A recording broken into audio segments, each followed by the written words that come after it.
Welcome to this special coverage on union budget 2025। ये है आपका budget presented by State Bank of India. इस budget से काफ़ी उम्मीदें हैं और ख़ास तौर पे मिडिल क्लास की। टैक्स स्ट्रक्चर में रैशनलाइजेशन, सेविंग्स और कंजम्पशन को बूस्ट करने के लिए, एनकरेज करने के लिए कुछ संभावित कदम उठाने की उम्मीदें बहुत सारी है। आज हम इस एपिसोड में बात करेंगे डायरेक्ट टैक्सेस की, और जब डायरेक्ट टैक्सेस की बात आती है तो सबसे पहले बात आती है इनकम टैक्स की। और इस बार मिडिल क्लास को ये उम्मीद है कि इनकम टैक्स स्लैब्स में बदलाव होगा, एग्जेम्पशन लिमिट्स बढ़ाई जाएंगी, न्यू टैक्स रेजीम के तहत कुछ और स्कीम्स को इंक्लूड किया जाएगा। बहुत सारी एक्सपेक्टेशंस लेके जो है हम फरवरी 1 को बजट को सुनेंगे। लेकिन क्या ये संभावित है? क्या चैलेंजेस है सरकार के पास? क्या वो इनकम टैक्स में रिलीफ दे सकती हैं? क्या वो फिस्कल कंसोलिडेशन पाथ मेंटेन कर सकती है? ये सब बातों पे हम चर्चा करेंगे। हमारे साथ बहुत ही खास मेहमान जुड़ चुकी हैं, miss Surabhi Marwah. She is tax partner with Ernst and Young India. Thank you Geetu, it's a pleasure to be here. धन्यवाद। Pleasure is all mine Surabhi. Surabhi, इस बार मिडिल क्लास को बहुत उम्मीदें हैं कि टैक्स स्लैब में बदलाव होगा, टैक्स एग्जेम्पशंस मिलेंगी, कंजम्पशन बूस्ट करने के लिए सरकार जो है कदम उठाएगी, क्योंकि हमारी ग्रोथ जो है वो कहीं ना कहीं फिसल रही है। सो आपको क्या लगता है बजट 2025-26 इस बार मिडिल क्लास की सुनेगी?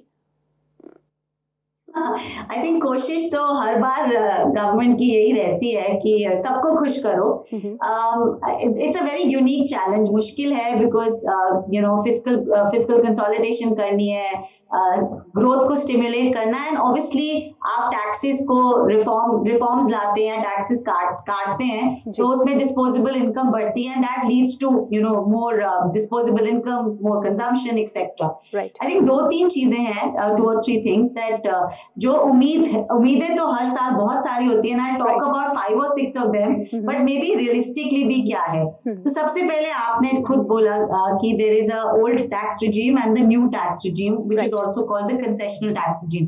अगर आप देखेंगे in the last 2 odd years और even more than that, government जो भी चेंजेस ला रहे हैं वो न्यू टैक्स रिजीम में ला रहे हैं। So the old tax regime में not a lot of changes are done, and I think the reason for that is that they want more and more adoption in the new tax regime, and it is also supposed to be a simpler tax regime with less compliance burden. तो पिछले साल भी changes हुए थे, standard deduction बढ़ाया गया था और चेंजेस हुए थे। आई थिंक इस साल बहुत ज्यादा आप भी न्यूज, आप you are a veteran in finance, आप भी बहुत न्यूज पढ़ रहे होंगे कि they are asking for a change in the tax slabs, or at least a raise in the bar of the minimum amount that's not taxable in the new tax regime, because again पुराना tax regime में tinkering इसकी संभावना थोड़ी कम है, क्योंकि नया tax regime is the one they want to adopt. तो अभी तक आप, जैसे आपको पता है, 3 लाख रुपए तक की income is exempt from tax. There is a lot of ask that at least इस 3 लाख को आप 5 लाख करिए।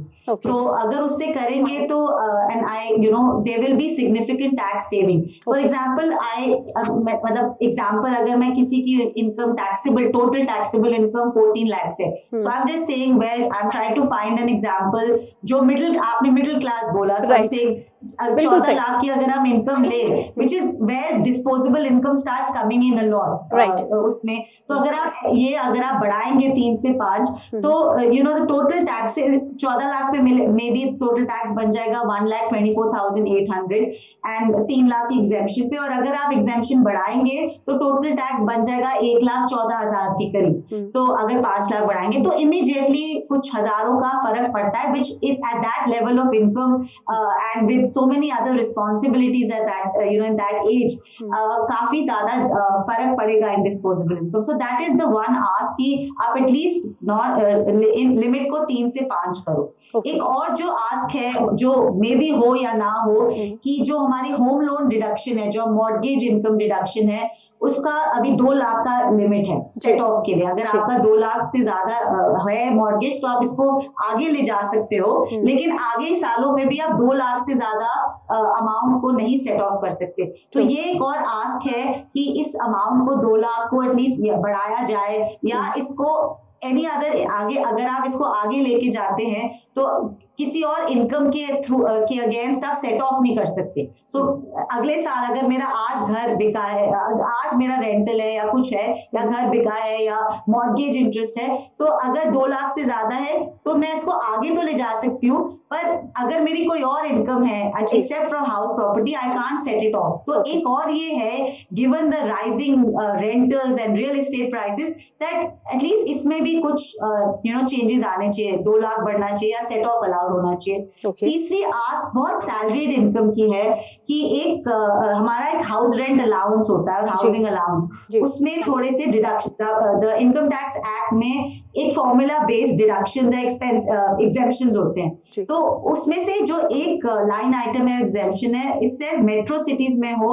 तो 50% होगा एंड नॉन मेट्रो सिटीज हो तो 40% होगा. तो वो एक और आस्क है कि the real estate prices and the rentals are so high specially post Covid, तो आप इसको 50% 40 को यूनिफॉर्म करके 50 कर दो. So that's also an ask. And then छोटी चीजें हैं जैसे provident fund is very close to every salaried person's heart. हम सबके लिए, हमने जिंदगी भर जब हम बड़े हो रहे थे प्रोविडेंट फंड से ये करेंगे, तो उसका भी टैक्सेशन आया था कुछ साल पहले, and there are some TDS nuances in that, specially on the employ portion जो होता है, तो उसमें भी थोड़ी क्लैरिटी मांगिए. बिकॉज हम गवर्नमेंट हर बार ये भी बोलता है that we want to ease up the tax compliance process. हम ज्यादा टेक्नोलॉजी लाना चाहते हैं, हम फाइलिंग आसान बनाना चाहते हैं, हम फेसलेस असेसमेंट्स बनाना चाहते हैं, पुराने असेसमेंट्स को जल्दी वो रफा दफा हो करना चाहते हैं. सो ये टीडीएस वाला पॉइंट और ये सब points also will help taxpayers. So अगर आप मुझे बोलो,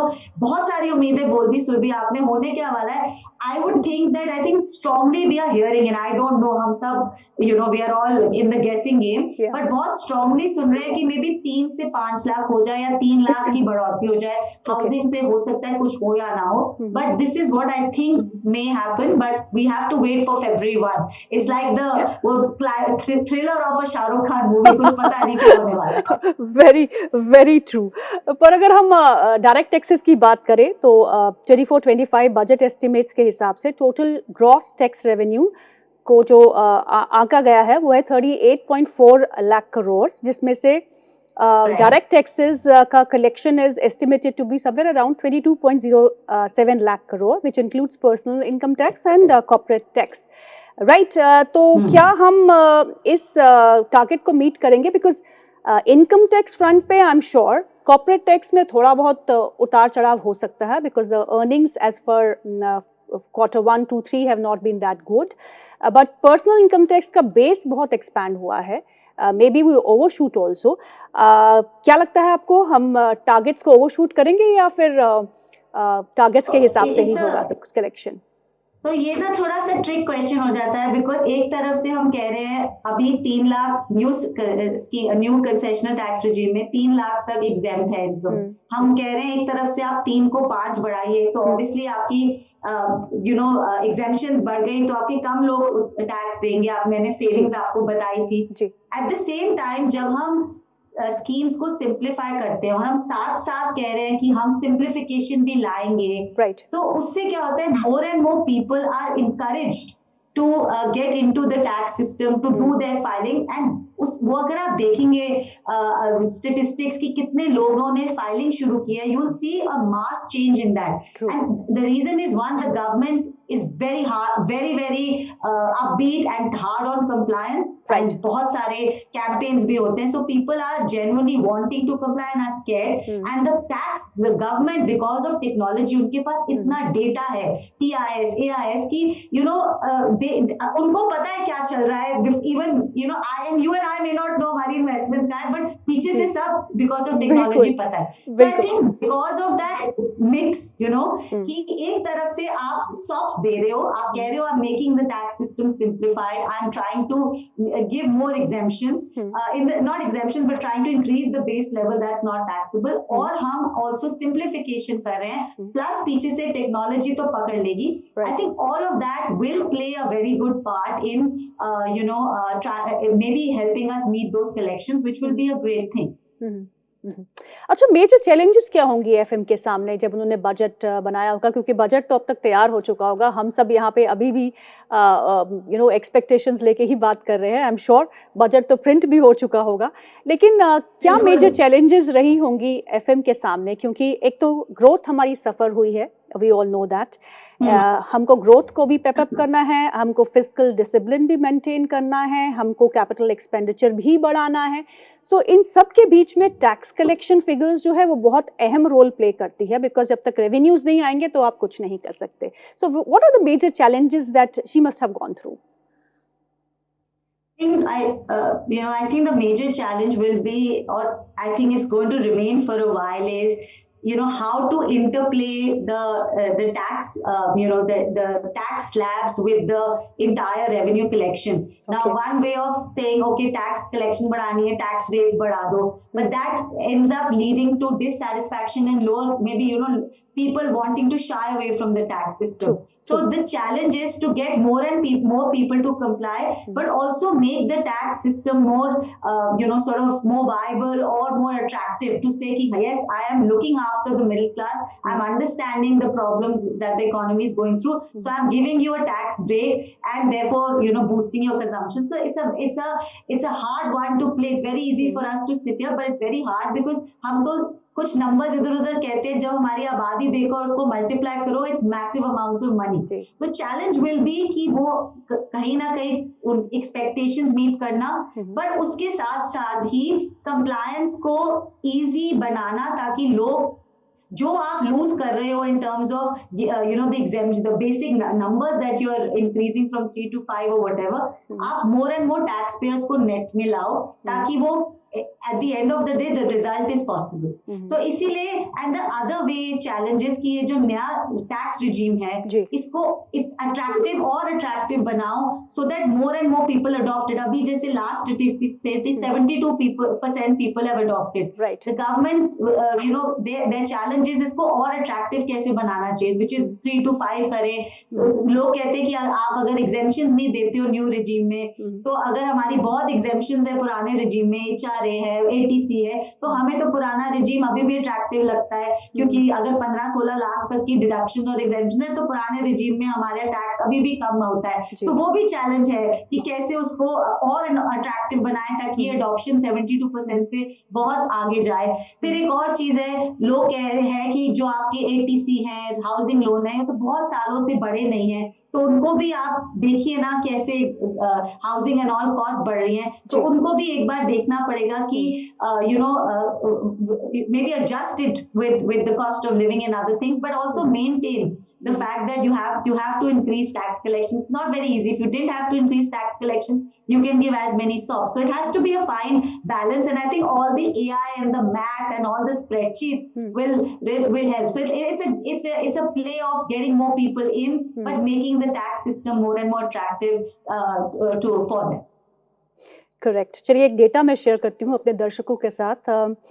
Only around 6% of Indian population files income tax return. 6% of the population of India files income tax returns, and less than 3% pay taxes. और 3% से कम हमारी आबादी है जो टैक्स पे करती है। और ये 3% में कौन आता है? मेनली सैलरीड इंडिविजुअल्स आते हैं, जो मेजॉरिटी टैक्स बर्डन जो है वो पे करते हैं। तो इस बार हमारी वित्त मंत्री को हमारी तो सुननी ही पड़ेगी, क्योंकि middle class has really been untouched for nearly last 10 years. No major changes happened. और उसके ऊपर then we had capital gain tax. Long term capital gain tax increased to 12.5%. Short term is 20%. यहाँ कोई बदलाव होने की संभावनाएं हैं सुरभि?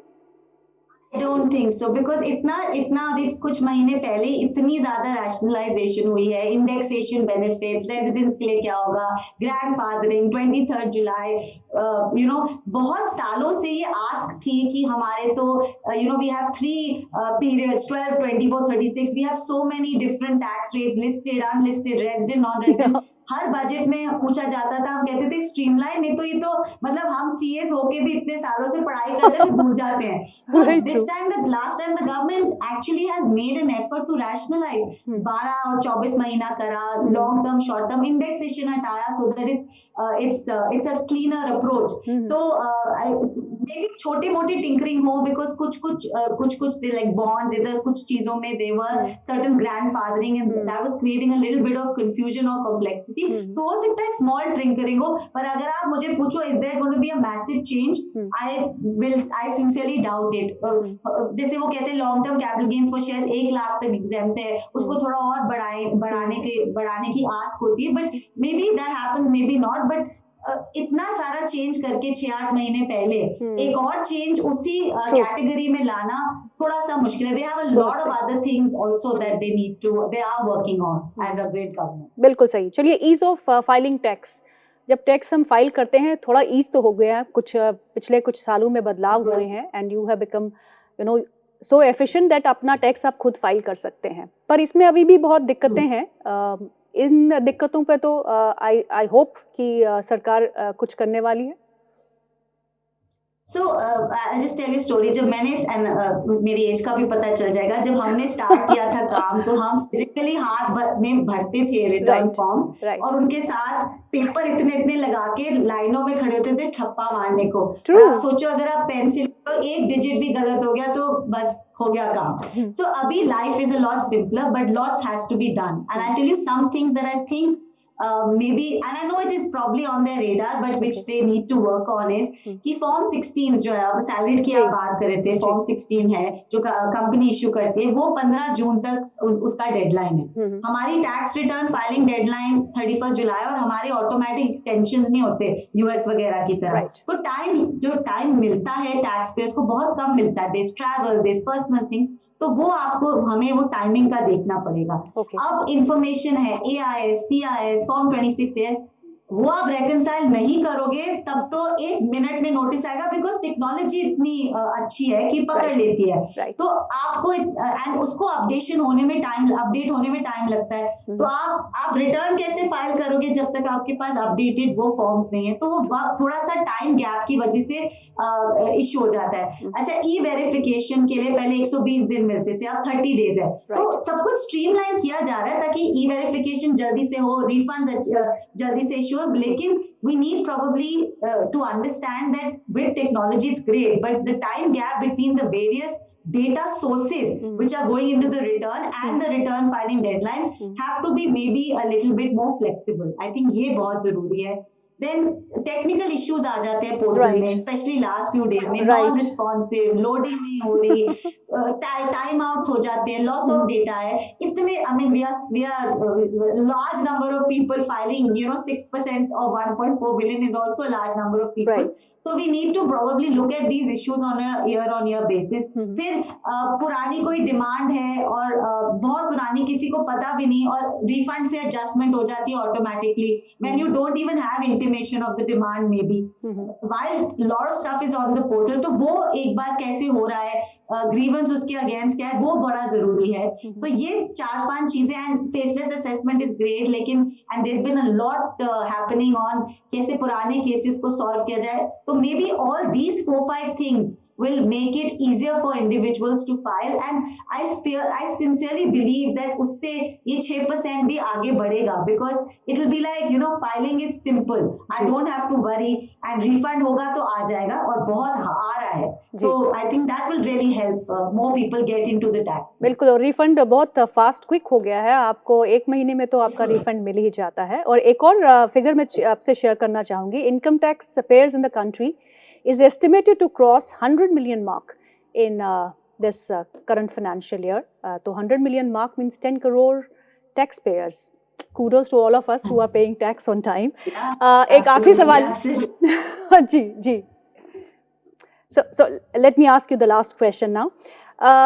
Cryptocurrencies. और cryptocurrencies इस साल में they have been giving spectacular return.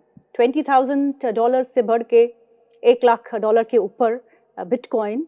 तो आप समझ सकते हैं कि कैसे कैसे रिटर्न्स आपको क्रिप्टोज ने दिए हैं इस बार, and all thanks to the Trump government which is in power now. So, any changes that are expected on income from cryptocurrencies and NFTs? My son is going to be very happy to have someone say again कि crypto बढ़ रहा है, because he's always been talking about it. But absolutely right. So cryptocurrency का जो tax था 2022 Finance Act में, they said that it is going to be taxed at the highest slab, and उसमें कोई slab benefit नहीं मिलेगा. The only amount that you can set off is the cost of acquisition and highest rate, every full surcharge, everything. So plus 1% TDS था, so that they catch if there is any buying and selling. Right. Adjustment etc.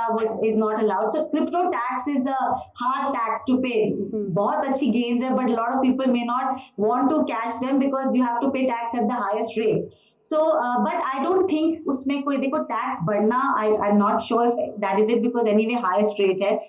Tax बहुत सारे exchanges ने ये request किया कि ये 1% हटा दीजिए, specially because they are also overseas exchanges, there is difficulty for non residents और टू सॉर्ट ऑफ ट्रेड. लेकिन मुझे नहीं लगता from whatever is the news coming out कि कोई राहत इसमें मिलने वाली है. The government is very clear that they have to regulate this currency. The cryptocurrency has to be regulated. So maybe some clarifications, but I don't expect a sea change in taxation just because crypto is doing well, that we'll just increase the tax because we are already at the highest level of tax in crypto. So doubt very much. If you're talking about whether regulation will come in or not, I'm not sure, but with what's happening in the world of crypto right now, it seems to be getting more and more accepted. Right. And like I said, the Mr. Trump coming in has probably led to it. But so it will be interesting to see how the government really reacts to it and how they plan to regulate it. But I don't see too much of a difference from a tax perspective, to be honest. Thank you, Surabhi, for your time. It was a pleasure speaking with you. Thank you so much. Thank you. Thank you. तो अभी हम इस programme को यही समाप्त करते हैं. Direct taxes के बारे में हमने बात करी और हमने जाना कि सुरभि की एक्सपेक्टेशंस बजट से क्या है. बिल्कुल सुरभि ने ये भी कहा कि इट्स एवरीबडीज गेस. सब अपने अपने गेस इस बार मार रहे हैं कि मिडिल क्लास को मिलेगा एग्जाम्पशन. उम्मीद तो यही है क्योंकि कंजम्पशन बूस्ट पे सरकार का जोर रहेगा, सेविंग्स पे सरकार का जोर रहेगा और टैक्स की रैशनलाइजेशन पे सरकार का जोर रहेगा. So let's hope for the best. Programme को यही समाप्त करते हैं. Thank you so much for watching.